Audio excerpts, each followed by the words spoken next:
Shivaji university economic असोसिएशनचं 36वं वार्षिक अधिवेशन होत आहे आणि वार्षिक अधिवेशनाच्या निमित्ताने त्या अधिवेशनाचे कीनोट ॲड्रेस पर्सनॅलिटी म्हणजे बीजभाषक अधिवेशनाचे प्रमुख पाहुणे सन्माननीय विजयकुमारजी चोले हे आपल्यामध्ये उपस्थित आहेत.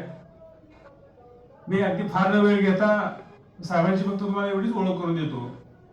ते MSc agri economics gold medalist होते. आता त्यांची ओळख मी खाली, तुम्ही सगळे खाली असताना त्यावेळेला मी आणखी ती सविस्तर ओळख करून देईल. जागतिक बँक, नाबार्ड किंवा राज्य स्तरावरच्या राष्ट्रीय स्तरावरच्या खूप मोठ्या ऑर्गनायझेशन्स याचे ते संचालक म्हणून काम करतात. त्यांच्या नेतृत्वात महाराष्ट्रात असे अनेक उपक्रम सुरू झाले, ज्या उपक्रमांची पुढं योजना तयार झाल्या. त्या सगळ्यांचा उल्लेख मी खाली मंडपामध्ये करणार आहे. एक फूड इंडस्ट्री मधली त्यातली त्यात एक एक्सपर्ट पर्सनॅलिटी आपल्यामध्ये उपस्थित आहे. मी आपल्या सगळ्यांच्या वतीने मी त्यांचं या ठिकाणी स्वागत करतो. या निमित्ताने उपस्थित आहेत आपले श्रीमदाजी शिक्षण संस्थेचे सचिव सन्माननीय देवेंद्रजी कदम, महाविद्यालय विकास समितीचे अध्यक्ष सन्माननीय मेजर प्रवीण चव्हाण, प्राचार्य डॉक्टर शिंदे मॅडम, सन्माननीय चोले साहेबांच्या बरोबर आलेले त्यांचे मित्र प्रणव नाळे साहेब, या सर्वांचं मी इथं स्वागत करतो. आणि नियोजित आपल्या या मीटिंगचा भाग म्हणून मी सन्माननीय चोले साहेबांना विनंती करतो की आमच्या विद्यार्थ्यांना आपण मार्गदर्शन करावं. चोले साहेब प्लीज सर.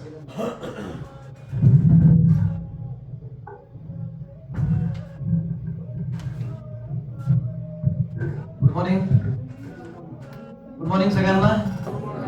नाश्ता केला का नाही? नसेल तिथं आहे का नाश्त्याला?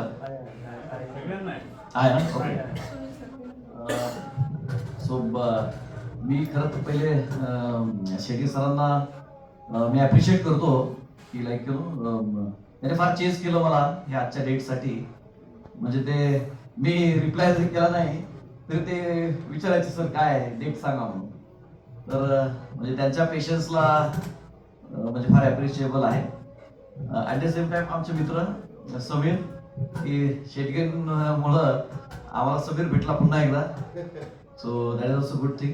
प्राजक्ता पुन्हा एकदा भेटली आणि ह्या पण आली होती का तिकडे? नाही ना? ओके. सो लाईक मी 2018ला पण एक आपण फार मोठा कार्यक्रम केला होता. तर स्टेट लेवल सेमिनार आपण घेतला होता त्यावेळेस मी आलो होतो त्यावेळेस. आणि आता हे पुन्हा मी आपल्यासाठी थोडंसं लवकर आलेलं आहे. मी बोलणं सुरू करण्यापूर्वी एक तुमच्यातल्या 2-4 जणांची ओळख करून द्या ना मला. मुली पण रॅन्डम 4 म्हणजे 2 मुली 2 मुलं पटकन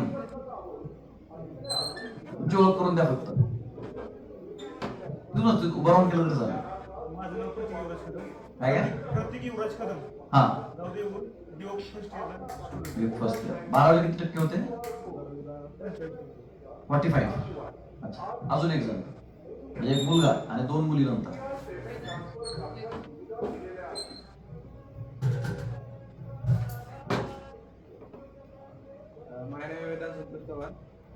देगावला राहणार आहे. देगावचा आहे तू?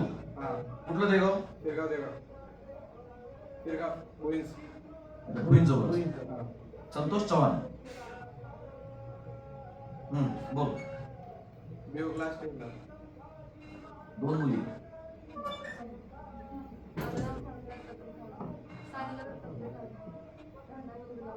तू सांग प्रोजेक्ट काय नाव तिचं?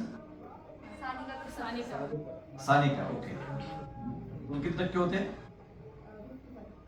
55. आणि अजून एक जण वैष्णवी. हा वाघोली. ठीक आहे. तुला किती टक्के होते? 53. ठीक आहे. मी कसा मी तुम्हाला प्रातिनिधिक काय घेतलं, काय असतं बऱ्याचदा आपल्या लाईफ मध्ये क्लॅरिटी नसते की आपण जे काय ऍडमिशन घेतलंय कशासाठी घेतलंय. आता संतोषच ना? संतोष पण आहे नाही. अच्छा. संतोष कोण आहे संतोष? वडिलांचं नाव. अच्छा, वेदांत का? हा. तू का घेतलं ऍडमिशन? तू ह्या कोर्सला ऍडमिशन का घेतलं? काहीतरी नवीन करू. नंतर कदम, तू का ऍडमिशन घेतलं या कोर्सला? माझं तर दूध संकलन केंद्र आहे. बर, माझ्या व्यवसाय सर्टिफिकेट असल्यामुळे घेतलं. ठीक आहे. सानिका, सानिका का घेतलं? युनिक. आणि वैष्णवी?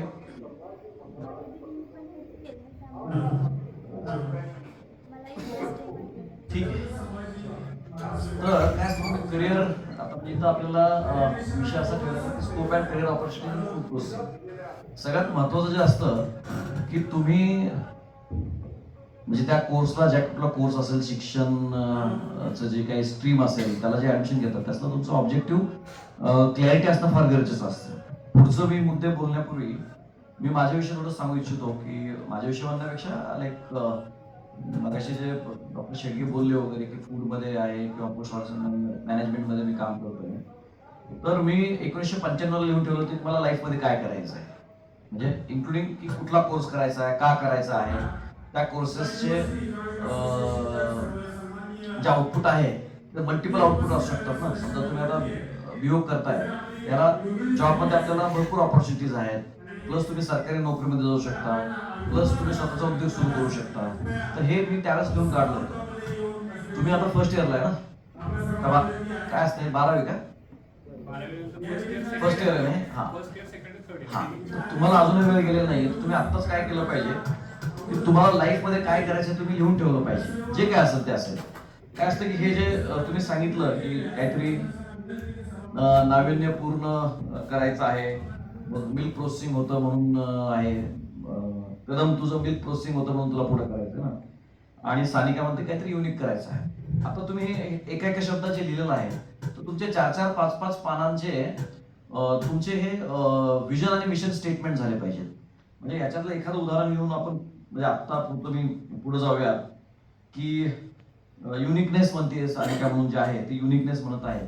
तर मग समजा तुम्हाला फूडमध्येच युनिकनेस जर आणायची असेल म्हणजे स्वतःच्या करिअरमध्ये, तर त्याला काय काय पर्याय आहेत हे तुम्ही विचार केला पाहिजे त्याच्यामध्ये. आता मी जस्ट माहितीसाठी सांगायचं म्हणून, युनिकनेस जर आणायची असेल तर तुम्हाला स्वतःचा उद्योग स्थापन करून तुम्ही युनिकनेस आणू शकता. माझी एक स्टुडंट आहे, म्हणजे रादर माझ्या मित्राची मुलगी आहे, ती मलेशियाला असते.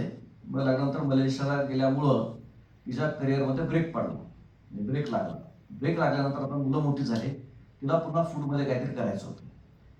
आता फूडमध्ये करायचं जर असेल आणि तुम्ही जर नॉर्मली लोणचं चटण्या केल्या तर तुम्हाला कॉम्पिटिशन आहे. म्हणजे तुम्ही जर लोणचं चटणी केली किंवा अगदी जॅम केले, स्क्वॅश वगैरे केले, तर there are so many people. म्हणजे साताऱ्यात जर बघितलं, सातारा म्हणजे जिल्ह्यातच किंवा MIDC मध्येच कमीत कमी 100 ब्रँड आहेत, कमीत कमी. गणेश मसाल्यावाला आहे, एक सह्याद्री म्हणून आहे, वगैरे वगैरे. मग तिने काय केलं की जे पाश्चात्य देश असतात तर त्याच्यामध्ये सॅलड्सचा प्रकार जास्त खाल्ला जातो. आणि त्या सॅलड्सला ड्रेसिंग ऑइल वापरले जातात. आणि त्या ड्रेसिंग ऑइल्स नॉर्मली हे ऑलिव्ह ऑइल असतं. तुम्ही ड्रेसिंग ऑइल न वरण ते म्हणजे ते काय गरम नसतात, कारण डायरेक्ट ते कच्चच टाकतात आणि त्याच्यावर तुम्ही मसाले शिंपडले जातात. आता ते मसाले पुन्हा शिंपडावे लागतात. आता होतं काय की याच्यामध्ये ऑलिव्ह ऑइल फक्त ते फॅन्सी झालंय किंवा म्हणजे मीच म्हणणार नाही मी, पण ऑलिव्ह ऑइलचं काय आहे की म्हणजे त्याच्यापेक्षा आपल्या जवसाच्या ऑइलमध्ये, लिनसीडमध्ये जास्त ओमेगा 3 आणि ओमेगा 6 आहे. पण ते दुर्लक्षित करतो कारण त्याची हाईप झाली आपल्याला. आता युनिकनेस काय केलं ह्याने, 50% ऑलिव्ह ऑइल, 50% लिनसीड ऑइल. आणि लिनसीड जे आहे तर लिनसीड हा म्हणजे गरीब शेतकरीच हे करतात, म्हणजे कोरडवाहूवरच हे लिनसीड 90% केलं जातं. पण तिने ते केलंच ब्लेंडिंग. पण ऍट द सेम टाइम जे आपण वर्ण स्पायसेस जे टाकतो त्याच्याऐवजी त्याला काय म्हणतात, त्या म्हणजे एक्स्ट्रॅक्शन, म्हणजे त्या ह्याच्यामध्ये सस्पेंड करायचं, तुमच्या त्या स्पायसेस त्या ऑइलमध्ये सस्पेंड करायचं आणि त्यालाच ते त्या ऑइललाच ते ह्याचा फ्लेवर येणार, तुमच्या तो जो काही मसाला हवा आहे. असे 7 प्रकारचे तिने ऑइल काढले. तर आता तुम्ही जेव्हा युनिकनेस म्हणता, मग तुमच्या करिअर मधली युनिकनेस असू द्या किंवा प्रोडक्ट मधली युनिकनेस असू द्या, तर तुम्हाला हे आत्ता डिफाईन करायला लागेल, म्हणजे तरच तुम्हाला ऑपॉर्च्युनिटीज मिळतील. जर तुम्ही आत्ता ते डिफाईन नाही केलं तर तुमचं 5 वर्षानंतर काय असेल कुणीच सांगता येणार नाही. तुम्ही सगळ्यांनी काय केलं पाहिजे, म्हणजे डायव्हर्स ऑपॉर्च्युनिटीज ते तर बोलूया.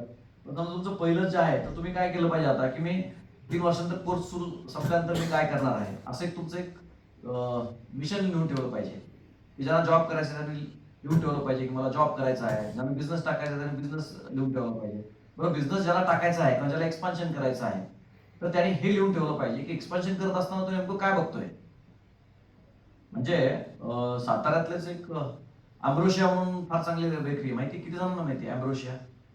केक वगैरे मिळतात त्याला आहे. शंभूराज देसाईच्या ते घरात शेजारी राजपुरीच्या समोर ते मोठे आहे ते.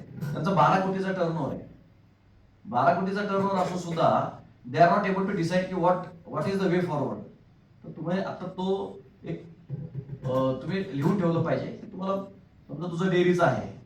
आता सकाळी तू येतानाच मी विलासरावच्या डेअरीचं जे बघतात त्यांच्याशी बोलत होतो. 1 लाख लिटर, विलासराव म्हणजे माझी मुख्यमंत्री हे होते विलासराव देशमुख, त्यांची डेअरी, त्यांना मी गायडन्स करायचो.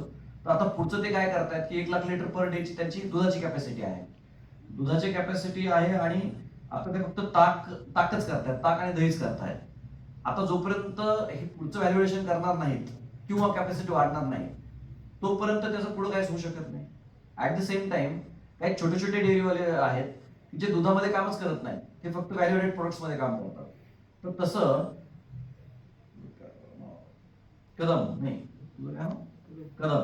तुला काय करावं लागेल की तुला जर इनकेस डेअरीमध्येच तुला एक्सपान्शन आणि डायव्हर्सिफिकेशन करायचं असेल तुला ते लिहायला लागेल की मी कुठल्या प्रोडक्टमध्ये जातोय, त्या प्रोडक्टचं USP काय आहे, त्याच्यामध्ये तू अजून काय व्हॅल्यू ऍड करू शकतो. एक सातारा जिल्ह्यातच एक डेअरी, त्याचं नाव मला माहित नाही. हो का? नाही ते मग तुम्हाला माहित असेल डेअरी म्हटल्यानंतर ते ना कुठंतरी देशमुख कसं वाटतं तो आहे ना, तो श्रीखंड करतो, तो फ्रुट्स वाला श्रीखंड करतो. ते आम्ही आमच्याकडे समजा कुठेही VIP आल्यावर आम्ही ते घेत असतो. सातारा जिल्ह्यात आहे काहीतरी तसं. तुम्हाला डेअरीमध्ये तुम्हाला ते लिहायला लागेल की एक्झॅक्टली काय करायचं, तुमचं कॉम्पिटिशन काय आहे. डेअरीवाल्याचं तुम्हाला सांगतो की तिथे अमूलला पण मी ऑडिट वगैरे करायला जायचो अमूलला. आणि अमूलचा जो जयसिंगपूरचा इथला प्लांट आहे त्याचं एक्सपान्शन वगैरे ट्रायपार्टाइट अग्रीमेंटला मी मदत केली. आणि आता जे विलासरावांचं आहे तिथे ट्रायपार्टाइट अमूल सोबत काम चाललेलं आहे. सो ते एक आहे. त्याच्यानंतर डायव्हर्स ऑपॉर्च्युनिटीज मध्ये एक तर पहिलं सांगितलं उद्योजकता आहे. दुसरं सरकारी याच्यामध्ये पण तुम्हाला फार संधी आहे. सरकारी याच्यामध्ये FDA मध्ये स्कोप आहे, FSSAI मध्ये स्कोप आहे. दुसरं एक 5-10 वर्षापूर्वी असं एक धोरण आलं होतं की प्रत्येक 25 कामगारांमागे एक फूड सेफ्टी सुपरवायझर असला पाहिजे, फूड सेफ्टी सुपरवायझर असला पाहिजे. सो ती एक तुम्हाला संधी आहे. त्याचबरोबर तुम्ही जर सेल्फ हेल्प ग्रुप करू शकले. मी परवा PMRDA ऑफिसला गेलो होतो, Pune metropolitan regional development authority. तिथं कॅन्टीन चालवले जाते. रोजचं समजा 10-20 हजार त्यांचा रोजचं म्हणजे कलेक्शन असेल. समजा 10,000 रोजचं म्हटलं म्हणजे ते 6 लाख रुपये महिना झाला, बरोबर. फूडमध्ये 30 to 40% तुमच्या कॅन्टीन मध्ये वगैरे बेनिफिट असतो. तर हा पण एक फार मोठा व्यवसाय आज होत चाललेला आहे की सेल्फ हेल्प ग्रुपच्या मार्फत वेगवेगळे उपक्रम चालवणे. सरकारने सुद्धा सेल्फ हेल्प ग्रुपसाठी वेगवेगळ्या योजना केलेल्या आहेत. आणि जिथं कुठं सरकारी कार्यालय असतात तिथल्या कॅन्टीन्स असतील, तिथं दुकान लावायचे असतील, तिथं सेल्फ हेल्प ग्रुप्सला प्राधान्य दिलं जातं. त्याचबरोबर मराठवाडा कृषी विद्यापीठ असेल, महाराष्ट्र कृषी विद्यापीठ असेल, पुणे कॉलेज असेल, जेवढं ऍग्रिकल्चरचे कॉलेजेस असतील किंवा बोरगावला एक KVK आहे, तर तिथं देखील प्रत्येक जिथं जिथं सरकारी KVK असतात किंवा अशा प्रकारचे एस्टॅब्लिशमेंट असतं तिथं तर जागा असतातच. म्हणजे तुम्हाला जॉब करायचा असेल तर तिथं असं व्हायला लागलं की सरकारने काय झालं की त्यांना नवीन उपक्रमाअंतर्गत वेगवेगळे त्यांनी उपकरणं घेतली आणि त्या उपकरणांना ते वापर नाही करू शकत आहेत. तर ते तुम्हाला लीजवर किंवा फार स्वस्तामध्ये मिळत आहेत. त्याचबरोबर रयत शिक्षण संस्थेसारखी जी संस्था असेल तर तिथेही तुम्ही जर मिळून काम केलं तर तिथेही तुम्हाला इन्क्युबेशन तर मिळेलच, पण तिथल्या मशीन्स तुम्हाला वापरता येतील. म्हणजे जो पहिला मुद्दा आहे की डायव्हर्स करिअर ऑपॉर्च्युनिटीज ते आहेच. त्याचबरोबर अजून एक सगळ्यात मोठी ऑपॉर्च्युनिटी आहे, तुम्हाला ती बाहेर जायची तयारी असली पाहिजे. तो देगावचं कोणतरी म्हणून सांगितलं मागाशी, तर म्हणजे आमच्याकडे शिपाईचं काम करायचं एक जण, त्याचा मुलगा आता दुबईला आहे. तो बास्किन रॉबिन्सला होता, त्याने पण बीओकच केलेला आहे.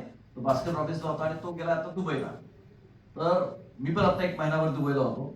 अगदी आयर्लंड इंग्लंड इकडे सुद्धा सगळे जे फ्रंट लाईनचे जे वर्कर आहेत, फ्रंट लाईनचे जे ऍडमिनिस्ट्रेटर आहेत, हे सगळे भारतीय वंशाचे आहेत. म्हणजे ते भारतीय असतात किंवा भारतीय वंशज तरी असतात.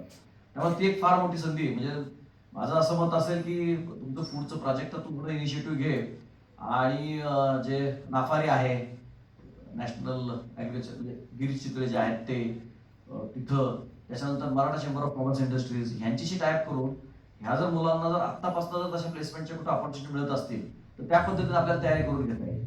ॲट द सेम टाइम तुमच्या जे अलुमनी आहेत, म्हणजे तुमचे जे फूड प्रोसेसिंग मधनं पास आउट झालेले आहेत आणि जे मोठ्या मोठ्या कंपन्यांमध्ये आहेत, तर त्यांनी तुम्ही आठवड्याला किंवा महिन्याला इकडे तुम्ही किंवा 3 महिन्याला तुम्ही बोलवलं पाहिजे. आणि त्याच्यामध्ये ती मुलं फार करिअर ऑपॉर्च्युनिटीज देऊ शकतात. सकाळी मी शेतकऱ्यांना बोलत होतो. ऍक्च्युली आपल्याला अजून एक, आपण जे मागे पडलो, म्हणजे आपण जे मागे पडलेलो आहोत, म्हणजे ग्रामीण भाग असं नाही म्हणणार मी, पण ओव्हरऑल कुठल्या याच्यामध्ये ज्याला थोडंसं रिमोट लोकेशन असतं तर ते थोडे लोक मागे पडतात, म्हणजे मुख्य प्रवाहामध्ये येत नाही. याला उपाय काय आहे? तर एकतर जसे समीरजी येतात तसं आपल्याला क्वार्टरली कोणाला तरी आणणं की ज्याच्यामुळं मुलांचे त्यांचे कनेक्ट होतील.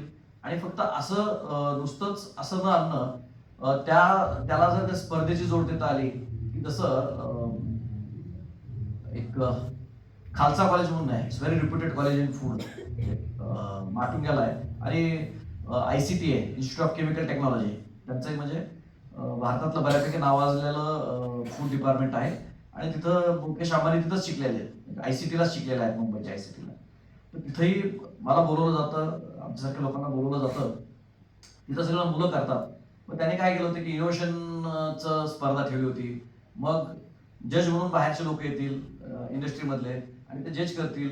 आणि ती जी रेसिपी असेल, इनफॅक्ट कालच मला एक फोन आला होता, मोठे बिल्डर आहेत, ते फूडमध्ये इनोव्हेशन शोधतायत. तर आता मी त्यांना म्हटलं एक तर आपल्याला स्वतः इनोव्हेशन करायला लागेल, टीम ठेवून वगैरे, किंवा तुम्ही कुठेतरी इनोव्हेशन फंक्शन तुम्ही आउटसोर्स करू शकता. म्हणजे काय की कुठल्या तरी कॉलेजला किंवा विद्यापीठाला ते द्यायचं, आउटसोर्स करायचं आणि आपण ते नवीन पदार्थ तयार करायचे. एक थोडक्यात मी 2000 साली एक स्पर्धा घेतली होती, बेदाना आधारित पाककला स्पर्धा घेतली होती. मग त्याच्यामध्ये वेगवेगळ्या रेसिपीज त्या लोकांनी तयार केल्या होत्या. आणि काही रेसिपीज तर ह्या अगदी त्या टीव्हीवरचे निवेदक असतील, म्हणजे जे स्पर्धेमध्ये ऍज अ जज म्हणून आले होते, त्यावेळेसचे महापौर वगैरे जे आले होते, त्यांना इतक्या रेसिपी आवडल्या की त्यांनी त्या रेसिपी विकर म्हणता येणार नाही, पण ते लर्न फ्रॉम दॅम, किंवा ही रेसिपी कशी करायची. तर ते एक उपक्रम आपण कॉलेजनी आणि मुलांनी खास करून तो घेतला पाहिजे की स्पर्धा वगैरे घेता येतं. त्याचबरोबर ही लोकलची मुलं आहेत असं समजतो मी. तुम्ही काय केलं पाहिजे, आता माझ्याकडं म्हणजे प्रणवच्या ओळखीने एक जण आलाय, त्याचं BBA झालेलं आहे, म्हणजे आणि त्याचा आता निकाल लागलेला आहे. तर तो इंटर्नशिप म्हणून आमच्याकडे 4 ते 6 महिने तो काम करणार आहे. त्याचबरोबर आपल्या फूड पार्कला असेल, सह्याद्रीमध्ये असेल, किंवा जिथे कुठे चान्स मिळेल, ते नॉट नेसेसरी मोठंच असलं पाहिजे. तर तुम्ही ते इंटर्नशिप घेतल्या पाहिजेत की त्याच्यामुळे काय होणार आहे की तुम्हाला एक्सपोजर मिळेल. आता याचा फायदा काय होतो की तुमची एकदा ओळख वाढली की यू कॅन टॉक, किंवा असं इथं जागा निघाली तर आम्हाला सांगा म्हणून. तर त्याच्यामुळं ऑपॉर्च्युनिटीज ह्या भरपूर आहेत. म्हणजे मी असं म्हणेल की म्हणजे don't tell me about moon when sky is the limit, don't tell me about the sky when the Galaxy is the limit. म्हणजे गॅलेक्सी आहे, सगळं आहे. त्यामुळे ह्याला एवढे ऑपॉर्च्युनिटीज आहेत. फक्त आता काय होतं की त्याचबरोबर याच्यामध्ये मी सकाळी तेही बोललो की अंडर एम्प्लॉयमेंट किंवा डिझाईन एम्प्लॉयमेंट पण दिसतं, फूडमध्ये आहे, ऍग्रिकल्चरमध्ये आहे. त्याच्यावर जर मात करायची असेल तर तुम्हाला तुमचे लाईफ ऑब्जेक्टिव्ह, तुमचे करिअर ऑब्जेक्टिव्ह फार क्लिअर असले पाहिजे. शिक्षकांना माझं निवेदन आहे, संस्था चालकांना निवेदन आहे की आपण विद्यार्थ्यांकडे किंवा ह्या संस्थेकडं उपजीविकेचं साधन न बघता आपण मुलांच्या लाईफमध्ये कसा बदल घडवून आणू शकतो हे बघितलं पाहिजे. म्हणजे मला असं म्हणायचंय की म्हणजे उपजीविका म्हणजे मराठीत जर विचार केला तर इंग्लिशमध्ये लाईव्हलीहूड म्हणतो आपण, पण मराठीमध्ये ती उपजीविका आहे. तर उपजीविका म्हणजे सेकंडरी आहे. So primary is your contribution to the students and your contribution to the education. त्याच्यानंतर valuation increases food and quality in income. आता ह्याच्यामध्ये तुमच्या अभ्यासक्रमामध्ये असेल, पण ह्याच्यामध्ये एक 3-4 उदाहरणं असेल ते सांगतो मी. ऍक्च्युली आता काय झालेलं आहे की जे आपण व्हॅल्युएशन म्हणतो, तर व्हॅल्युएशन म्हणजे काय हे आपण डिफाईन करण्याची वेळ आलेली आहे. म्हणजे नुसतंच तुम्ही कैरी घेतली, कापली, मिठात टाकली, कारळ टाकले, तुमचं बाकीच्या काही गोष्टी टाकल्या आणि तुम्ही त्याचं लोणचं केलं. That is not valuation. That is just a basic fruit preservation. Right? विद्यार्थ्यांना कळतो तुम्हाला मी काय म्हणतो ते? That is just a basic fruit preservation. आता व्हॅल्युएशन म्हणजे काय आलंय? व्हॅल्युएशन म्हणजे अशा गोष्टी की ज्याच्यामध्ये तुम्ही त्या प्रोसेसमध्ये किंवा त्या प्रोडक्टमध्ये एवढा आमूलाग्र बदल करणार की त्याचा एंड यूज पण माणसासाठी फार त्याला काय म्हणतात की तो मौल्यवान असला पाहिजे आणि त्याचबरोबर तुम्हाला मूल्य पण जास्त मिळालं पाहिजे. तसं एक छोटंसं उदाहरण म्हणजे इनोव्हेशन बद्दल बोलतो मी. इनोव्हेशनच्या ह्याच्यातलं एक कंपनी आहे, ते 4-5 वर्षांनी रिसर्च करतायत आणि ते रिसर्च मध्ये डाळीपासनं प्रोटीन तयार करतायत. आता प्रोटीन तर प्रोटीन पावडर आहे सगळंच आहे, मग ह्याच्यात वेगळं काय होतं की ज्यावेळेस अगदी आयसीयू मधले पेशंट्स असतात किंवा ज्याला सलाईनद्वारे वेगवेगळं फूड द्यायची वेळ येते, तर there is no good natural substitute for this proteins.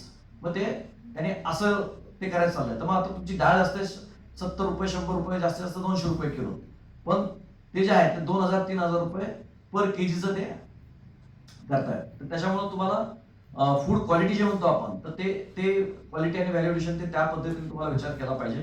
तुम्ही ज्यावेळेस प्रॅक्टिकल करता, तुम्हाला आता सिलेबसला बेसिक असेल की म्हणजे फूड म्हणजे शेल्फ लाईफ वाढवायचे वेगवेगळे प्रकार तुमच्या सिलेबसला असतील. मला माहित नाही तुमचं सिलेबस काय आहे ते, पण ते त्यात असतील. आता त्याच्यामध्ये तुम्हाला काय विचार करायचा आहे की याच्यामध्ये क्वालिटी कॉम्प्रोमाइज न करता काय व्हॅल्युएट करता येईल. की जसं डिहायड्रेशन आहे, तर डिहायड्रेशन मध्ये आपल्याला काय करता येईल. आता डिहायड्रेशन मध्ये काय होतंय की मशीनद्वारे डिहायड्रेशन केलं जातं, पण म्हणजे मशीन म्हणजे डिहायड्रेशन मशीन असतं. पण जर आपण सोलार डिहायड्रेशन केलं तर त्या एंड प्रोडक्टची क्वालिटी ही जास्त चांगली येते. सोलार म्हणजे एक कंपनी आहे S4S म्हणून, तुम्ही गुगल हे करा, सायन्स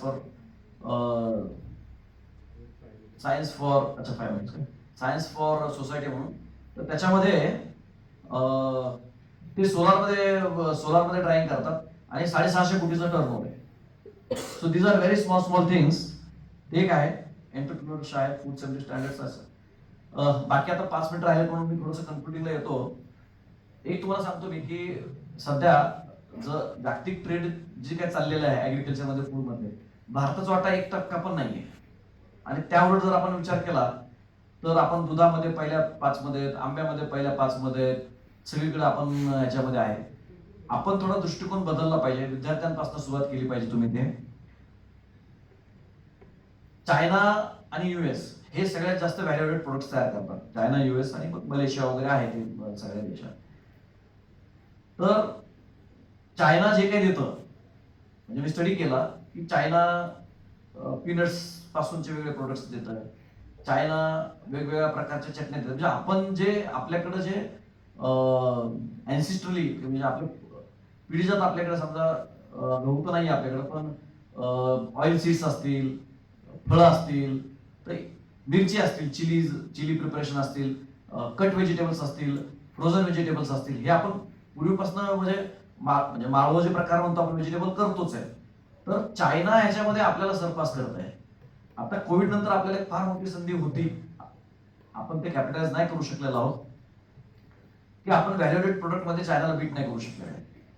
तर म्हणजे इन द एंड मला हे सांगायचं आहे की तुम्ही जेवढा विचार कराल तेवढं एक क्षेत्र छोटं आहे, म्हणजे छोटंसंच आहे ते. जर तुम्ही छोटा विचार केला तर, आणि मोठा विचार केला तर मोठा आहे.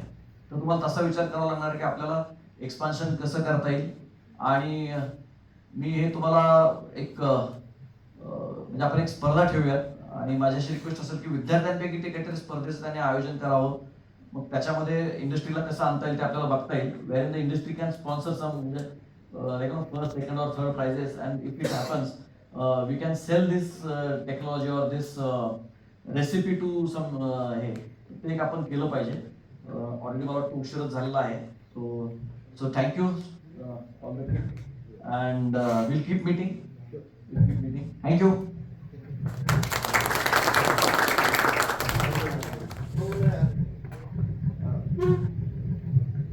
मी फक्त 2च मिनिटं कन्क्लूड करतो.